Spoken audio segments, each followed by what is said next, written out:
नमस्कार दर्शकों, पल पल में आप सभी का स्वागत है।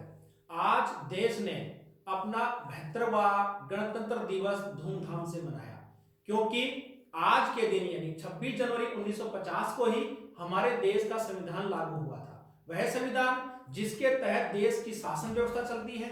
लेकिन आज दिल्ली के अंदर किसान आंदोलन की आड़ में कुछ असामाजिक तत्वों ने कानून की जो धज्जियां उड़ाई हैं, या कहीं कानून को पूरी तरह से बेमानिक बना दिया, उसी पर चर्चा कर रहे हैं। और चर्चा में हमारे साथ है पल पल के प्रधान संपादक श्री सुरेंद्र भाटिया जी। नमस्कार जी। सर, दिल्ली के अंदर किसानों ने ट्रैक्टर मार्च करने की अनुमति मांगी थी और यह दावा किया गया था कि उनका ट्रैक्टर मार्च पूरी तरह से शांतिपूर्ण रहेगा।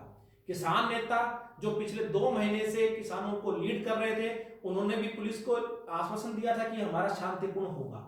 लेकिन आज जिस तरह से दिल्ली के अंदर और लाल किले पर तिरंगे की जगह कुछ संगठनों ने अपने झंडे फहरा दिए, क्या माने कि यह किसान आंदोलन की आड़ में कुछ असामाजिक तत्वों ने देश के संविधान से खिलवाड़ करने का प्रयास किया है? कमल जी, आज की घटना से पूरा देश शर्मसार है। लाल किला जो हमारी आज़ादी का प्रतीक है, उसके ऊपर इस ढंग से कुछ लोगों का चढ़ जाना और अपने संगठनों के झंडे फहरा देना, ये देश के लिए शर्मनाक घटना है। और शायद ये भारत के इतिहास की सबसे शर्मनाक घटना के रूप में मानी जाएगी।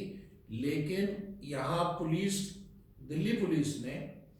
दिल्ली पुलिस के कमिश्नर 24 तारीख को प्रेस कॉन्फ्रेंस में कह रहे थे कि कुछ पाकिस्तान के 308 ट्विटर हैंडल उनकी नज़र में आए हैं जो इस आंदोलन को भड़का रहे हैं। और उसका पुख्ता परिणाम आज सुबह 9 बजे मिल गया, जबकि 12 बजे ये ट्रैक्टर यात्रा शुरू होनी थी।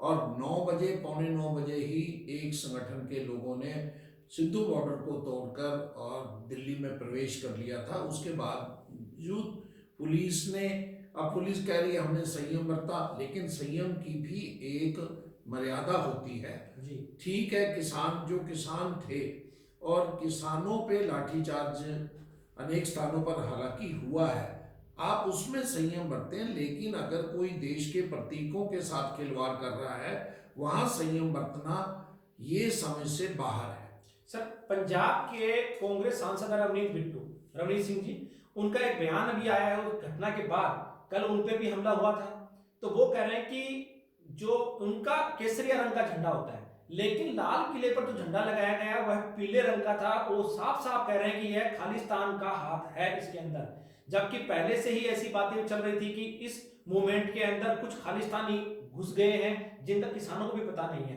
तो क्या रवनीत जो कह रहे हैं सांसद, वो बात उनकी कहीं ना कहीं सही लग रही है? आज के आंदोलन का जो रूप दिल्ली के लोगों ने देखा है, जो हमने टीवी पे देखा है, उससे ये नजर आता है कि इस आंदोलन को खराब करने के लिए किसान यूनियन से ये आंदोलन बाहर हो चुका है।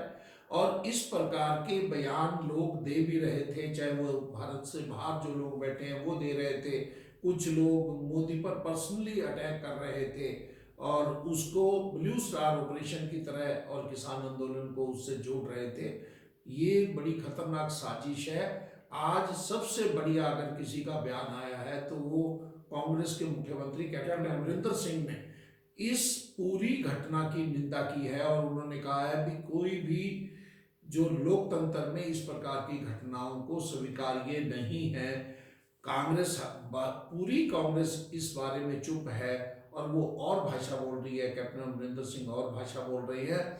जो भी चीज़ें हों, आज के दिन दिल्ली पुलिस पूरी तरह फेल रही है, किसान यूनियन फेल रही है। जो किसान यूनियन कल तक दावे कर रहे थे कि हमारे जो है हजारों हमारे वॉलंटियर चलेंगे और हम आगे आगे चलेंगे, ना तो वो लीडर दिखाई दिए ना उनके वॉलंटियर दिखाई दिए। और पुलिस के इंतजाम तो इतने बड़ी, जब भीड़ इकट्ठी कर ली जाती है तो पुलिस के इंतजाम तो वो अधूरे रह ही गए थे। लेकिन आज की घटना से ना केवल किसान यूनियन के नेताओं को सीखना होगा, बल्कि प्रशासन को, शासन को, दिल्ली पुलिस को और गृह मंत्रालय को इसका कड़ा नोटिस लेना होगा।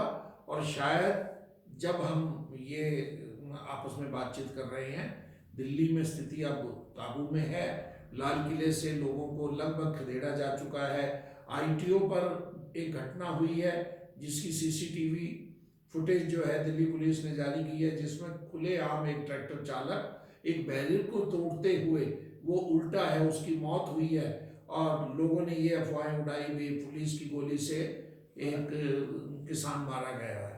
सर, अब सवाल यही है कि जो दिल्ली के अंदर आज हिंसा हुई, पुलिसकर्मी घायल हुए, किसान घायल हुए, सरकारी संपत्ति को नुकसान पहुंचाया, लाल किले पर जो देश को शर्मसार करने वाली घटना घटित हुई, इसके लिए क्या किसान यूनियन के जितने लीडर्स हैं, जिन्होंने दावे किए थे, जिन्होंने गारंटी ली थी कि शांतिपूर्ण आंदोलन रहेगा, हिंसा नहीं होगी, क्या उन नेताओं पर केस दर्ज नहीं होना चाहिए? देखो, निश्चित रूप से जब इतनी बड़ी हिंसा होती है, इतनी बड़ी घटनाएं होती हैं, उन पे केस भी दर्ज होंगे, सारा कुछ होगा। लेकिन अगर किसान यूनियन के नेता वास्तव में ईमानदार हैं तो उन्हें एक इमरजेंसी मीटिंग करके इस आंदोलन को स्थगित कर देना चाहिए। क्योंकि भारत का इतिहास है, जब एक घटना हुई थी तो महात्मा गांधी उस आंदोलन का जब लीड कर रहे थे तो उन्होंने उस चोराचारी घटना के बाद सारे आंदोलन को स्थगित कर दिया था। आज की घटना कोई छोटी घटना नहीं है।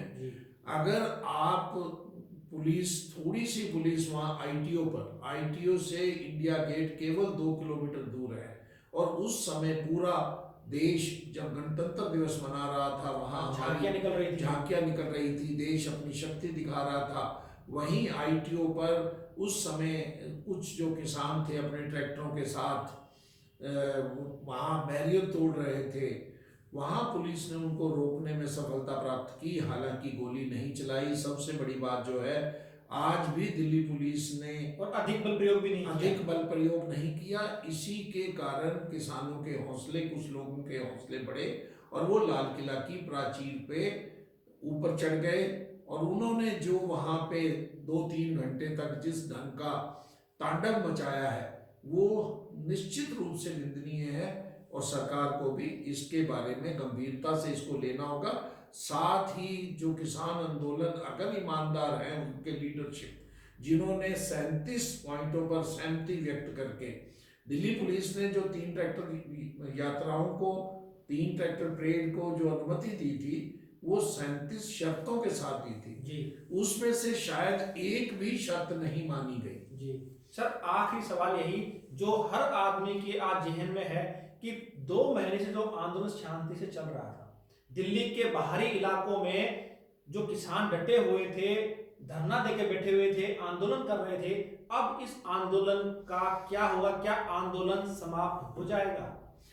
ऐसा है, ये समाप्त होगा या नहीं होगा, लेकिन इस आंदोलन को, जब आंदोलन में हिंसा हो जाती है, उस आंदोलन को, अब आंदोलन के जो लीडर हैं उनको ये सोचना होगा भी 1 फरवरी का जो संसद मार्च है वो उसको स्थगित करते हैं या उसको वो जारी रखते हैं। अगर वो जारी रखते हैं तो इसका अर्थ ये है भी वो उसका टकराव की स्थिति पैदा करना चाहते हैं, और उस किसानों के साथ कुछ लोग, जैसे कि भारतीय जनता पार्टी के आरोप हैं और वो उनमें से अब सच्चाई नजर आ रही है, कम्युनिस्ट पार्टी के और कुछ और जो झंडे के लाल किले पे कम्युनिस्ट पार्टी के देखे गए हैं, कम्युनिस्ट पार्टी के झंडे लाल किले पे भी देखे गए हैं और हर जगह पे देखे जा रहे हैं।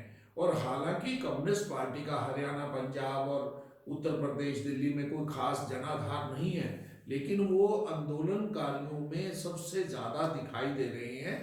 तो आंदोलनकारियों को, किसानों को, जो रियल में किसान है, उनको सोचना होगा, और उन कम्युनिस्ट पार्टी के या और भी राजनीतिक दलों के जो लोग हैं उनको अलग करके, विचार करके, इसको जब सरकार 1.5-2 साल के लिए इसको स्थगित करने पर तैयार है और सरकार से अंतिम वार्ता करके एमएसपी पे कोई गारंटी लेके इस आंदोलन को उन्हें समाप्ति की ओर ले जाना होगा, नहीं तो ये किसानों के लिए भी और देश के लिए भी घातक सिद्ध हो सकता है। सब जानकारी देने के लिए धन्यवाद। तो दर्शकों, किसान आंदोलन की आड़ में आज जो भी कुछ दिल्ली में घटित हुआ वह देश को शर्मसार करने वाली घटना है। हम उम्मीद करते हैं कि किसान संगठनों के लीडर्स इस बात को समझेंगे और भविष्य में इस तरह की कोई घटना ना हो इसका ध्यान रखेंगे। इस पर जो भी अपडेट होगी हम आप तक पहुंचाएंगे। आप देखते रहिए पल पल। धन्यवाद। नमस्कार।